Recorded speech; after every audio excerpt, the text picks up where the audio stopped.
Hi and welcome back to my channel. Today I'm going to use this brush.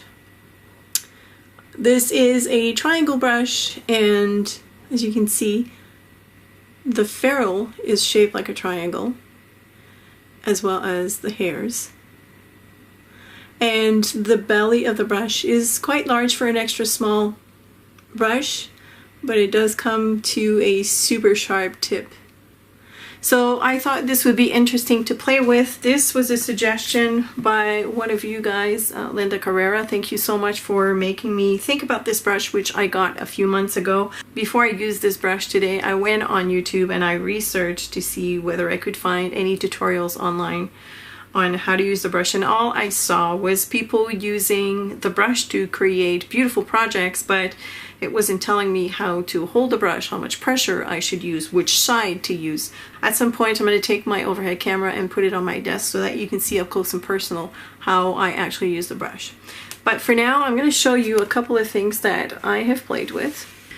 The first brush stroke I want to show you is what I call the poinsettia, or pointed flower, or pointed petal I should say. And I'm just going to load my brush with whatever I have on my palette here. And I'm going to hold my brush with the writing facing downwards towards the paper, and I'm just going to point, and right away I'm going to go diagonal and lift. I'm going to reload my brush, and then I'm going to do the same thing right next to it, point and lift. So you can see that I have the makings of kind of like a poinsettia. I'm maybe a little bit too close to the edge of my paper. And I keep twisting my paper, it's just easier for me. I didn't do this one right because I was on the edge. And as I'm lifting, of course, I'm releasing the pressure. So again, it's lay it down, diagonal, and lift. For the other kind of brush strokes, I'm going to zoom in for this. I'm going to hold my brush this way this time around, and I'm going to put it down, still the top facing me, and I'm going to wiggle as I move it from side to side while going up a little bit and coming back down. Now you probably noticed that I have some sort of a two-tone effect, and I'll show you that in a bit. So I'm going to repeat the same thing.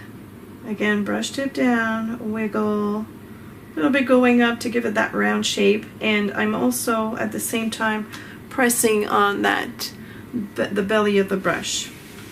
Not sure if I have enough paint for the third one, but let's give it a shot. So again, press down, wiggle, and the tip of my brush almost stays in the same position.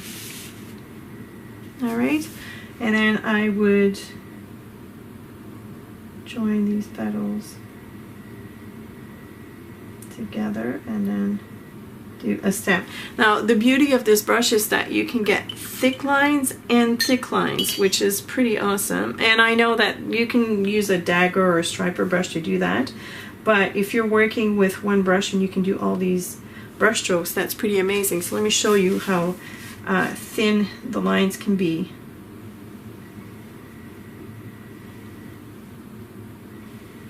They're not going straight, but I think you know what I mean.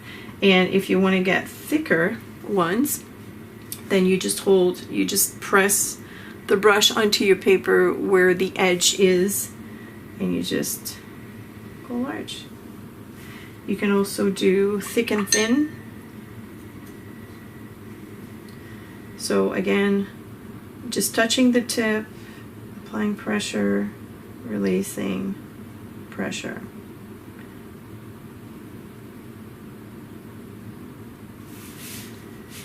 When I got this variegated or kind of like ombre effect is when I loaded my brush with some sort of a light color here, and then I dipped it directly into the well of a darker color.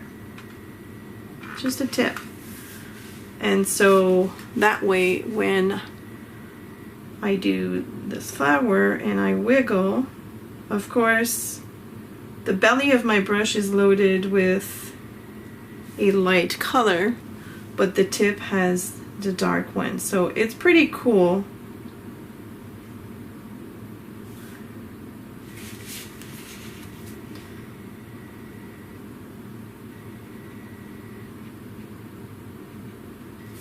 You don't have to apply a lot of pressure, just enough for the bristles to bend. And there you go. So now I'm gonna unhook my camera from above and I'm gonna show you what this looks like from a side view. Okay, so I'm gonna load my brush. I'm gonna use a different color this time around, and I'm going to redo the poinsettia brush stroke.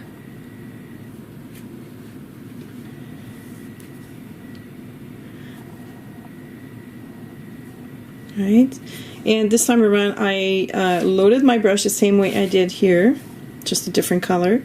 So as you can see, this is the top of my brush right here. So I'm going to put it this way so the top is facing me, not the camera obviously. And then I'm going to put the tip down, everything, slide to the left, and whoops, and lift. I missed this one. Let me redo this. I'm going to turn my paper because it's easier for me. So tip, slide, and lift. Once again, tip, slide, and lift. See if I can get another petal out of this. Tip, slide, sideways, and lift.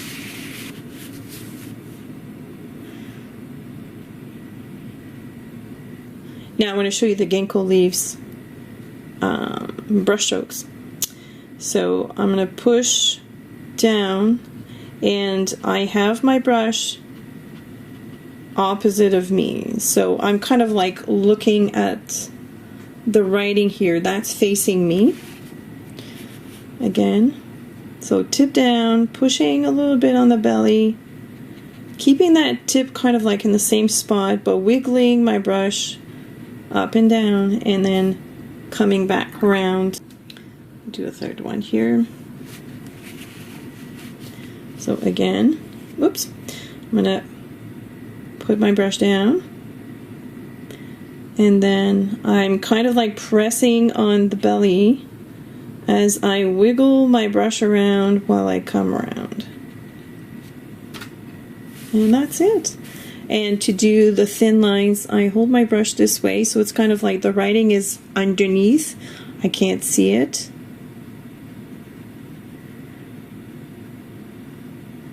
And this is how I get the thin lines.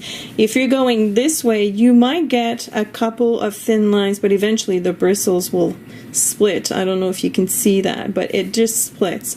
So for me, it's easier to use the brush when it's upside down, and then I can just do my thin lines.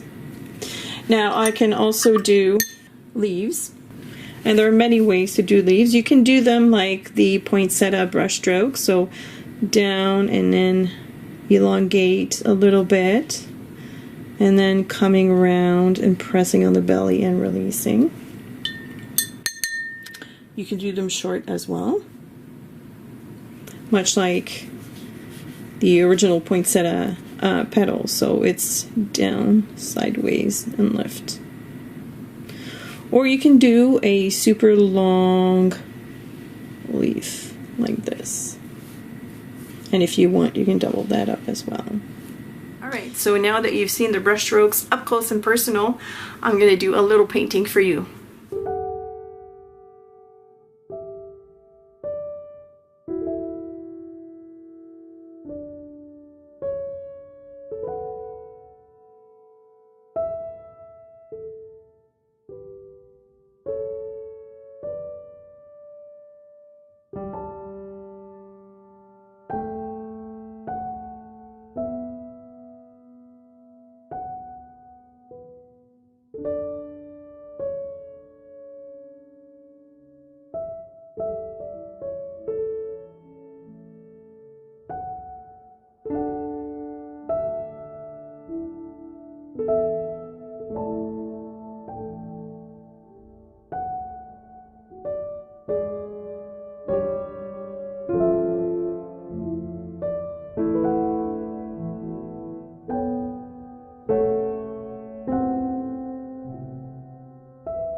There's my little painting. It's quite dainty.